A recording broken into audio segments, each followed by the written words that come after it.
The third case study site that we're thinking about, and I want to press you to think about a little bit more, is the Botanical Gardens precinct, which might seem an odd place to think about urban design because mostly it's green spaces. But I think from the vantage point of tropical urban design, it speaks to a lot of those issues. And I was wondering if I could get you to speak a little more, and you even talk about your own work in that space and what makes it so successful.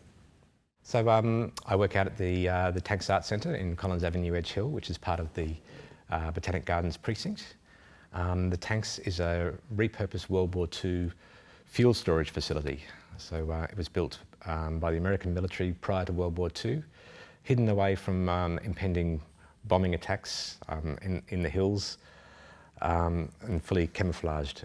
Originally it was a series of 5 tanks, 3 large concrete tanks which held heavy furnace oil for the American shipping fleet, which was then pumped about 4 kilometres downhill to Trinity Inlet. And the tanks remained a fuel storage facility up until, I need to check that, up until about 30 years ago, before it was decommissioned by the Australian Navy. And then the facility lay idle for a little while before it was repurposed as a multi-arts facility.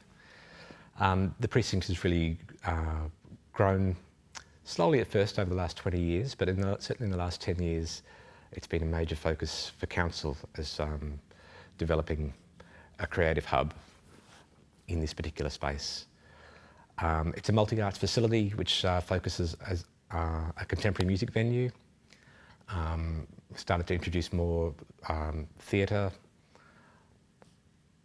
comedy, a broader scale of performing arts. We also have a dedicated visual art tank, which we call Tank 4, which is a gallery designed to give local artists a showcase for their work, both commercially and to develop new work and exhibit. As well as a range of facilities for the community and for the public to hire. So it is a real creative focus for the city. It was significant. It was a significant opportunity for the city. I don't know how it accidentally came about. I think the tanks were decommissioned because they were leaking and they were becoming an environmental hazard, and they were losing more oil out of them than they were storing, all but. So I think the state government said, well, you can have them. And so the council was seeking some space actually for some youth. Gosh, yeah, thinking about it, they're looking for space for some youth art engagement projects and there was an opportunity to think, well, there's these big buildings, what can we do with them? And I can remember climbing up the side of the tank and down into its deep void, dark deep void with oil, a thin layer of oil across the floor. And it was quite overwhelming. These huge timber columns that hold up the structure, sort of like a Sydney Long painting, you know, where you've got these trunks, the same sort of theming that the Parliament House has with its clad columns, sort of a forest. So here's this forest inside this huge concrete building with dark black posts, and then cutting the holes through the sides of the walls to reveal to make openings into it, and then all the concerts ever since that have taken place in the spaces there been really powerful. So there's spaces like that.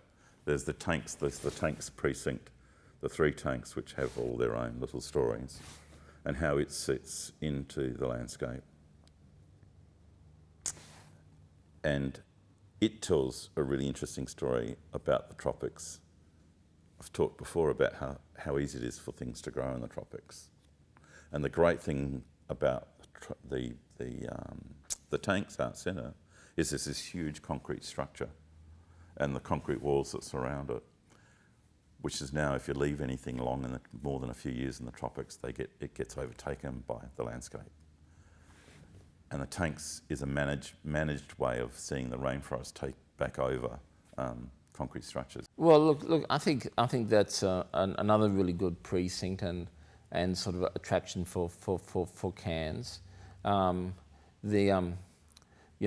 got the older Flecker Gardens, and then sort of linked through to Centenary Park, the Centenary Lakes, and what council's doing there is sort of adding some sort of more specific sort of botanic elements to that. Like, we've just completed the Chinese garden, which is sort of a garden that expresses our sister city relationship with our sister city in China. They had built a very large park, like 40 hectares that myself and Kim Morris was involved in the design of. So throughout, this is through the Centenary Lake sort of area. So throughout there'll be a number of sort of other sort of attractors, and combined with the Indigenous art trail that council's got in train as well. I think they'll make the whole thing a very nice sort of, a whole morning or even a day's sort of experience for a visitor and also for locals. As it is, quite a few locals have commented on the Chinese garden, how they like to go there. So. One of my favourites is the Cairns Botanic Gardens precinct or area.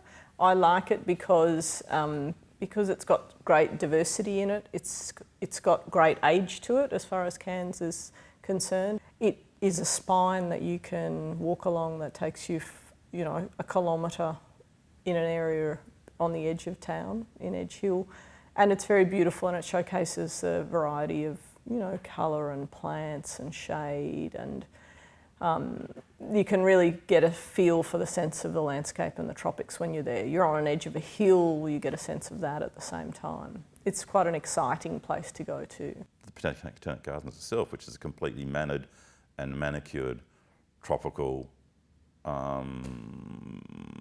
catalogue, which is fantastic too, because you can move through it at various times during the season, and you can see the different flowers that we have and the way the landscape responds. But it's a mannered and very controlled way through to Centenary Lakes and the swampland that I've talked about before, which is the head of these drains that come through the back of the city. So they're a historical reference to how the city was originally. There's secret boardwalks that hardly anyone knows about through the back of the rainforest.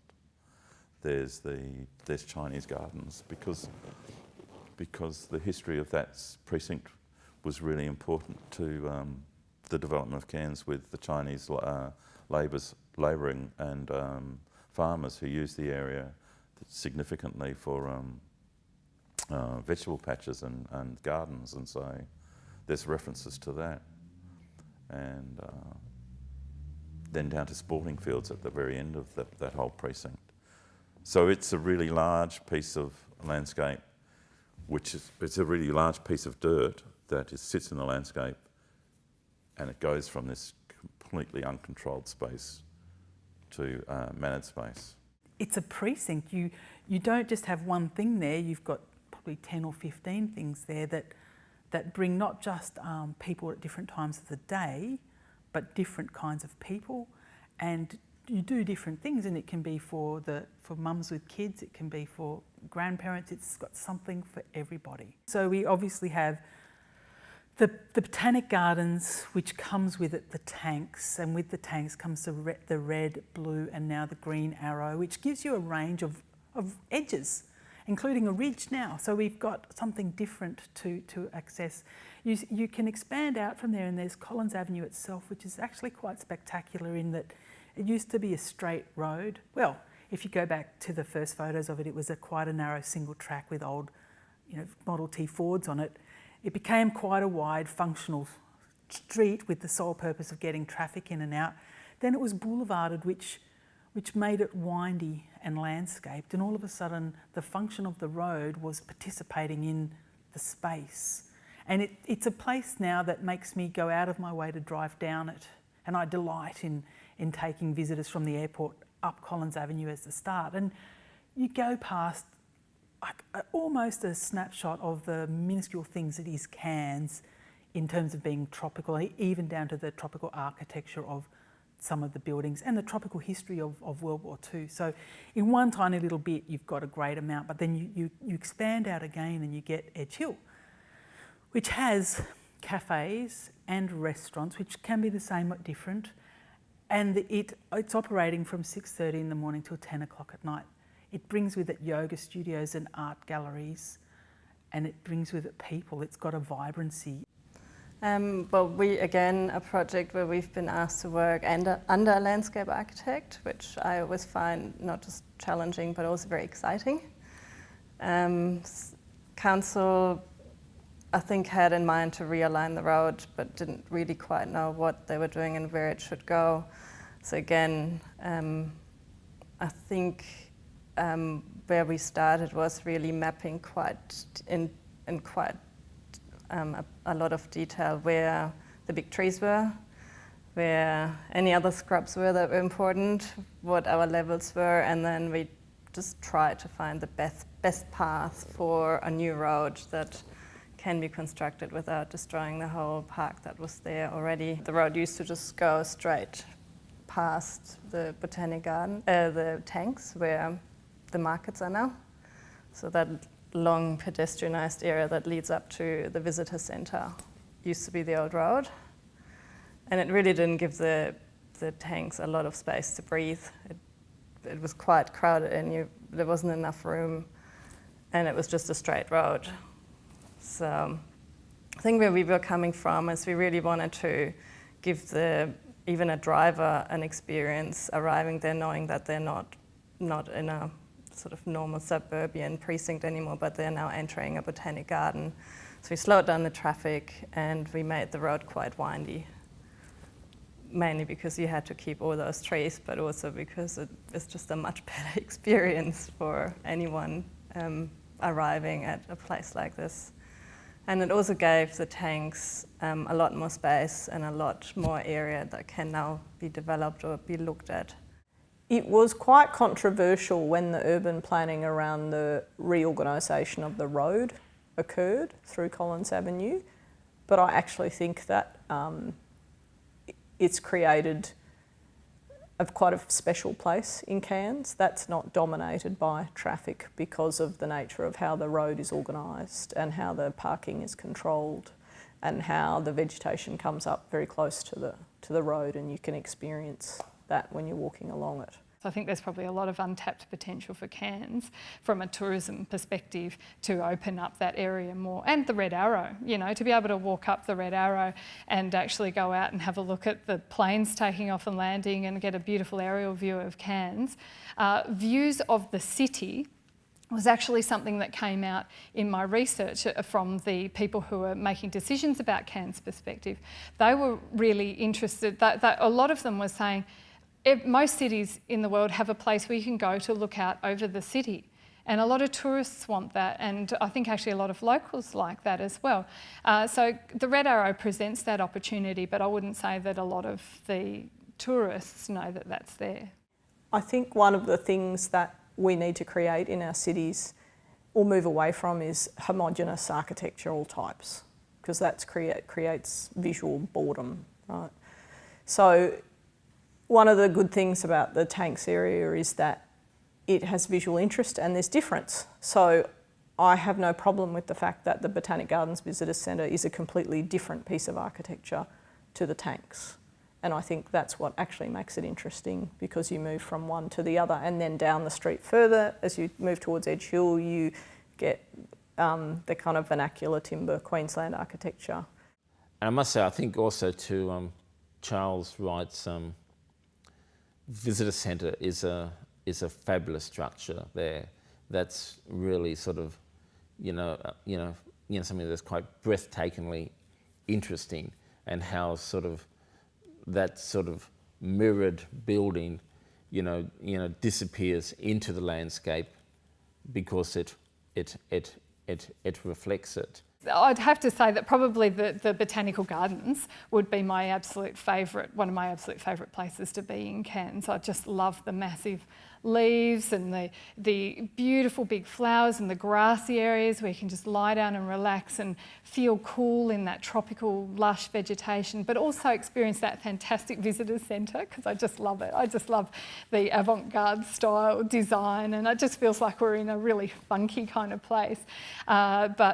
I don't know that the tourists were really getting to experience that, because I don't think that they even knew it was there a lot of the time. So I think there's probably a lack of access from the tourist perspective. I'd say that probably the lack of commercial activity at the Botanical Gardens area is a place where they could think about improving. I'd say that more people would go there. I did actually recently did a breakdown of the people that went there from my research for a different report, and what they said, it was actually quite interesting. It was very, very clear that the people who were going there were European backpackers in friend groups. So there weren't as many older people in the group that was going out there. They were underrepresented by my sample. Also families, which really surprised me. Families were not as heavily represented to go there.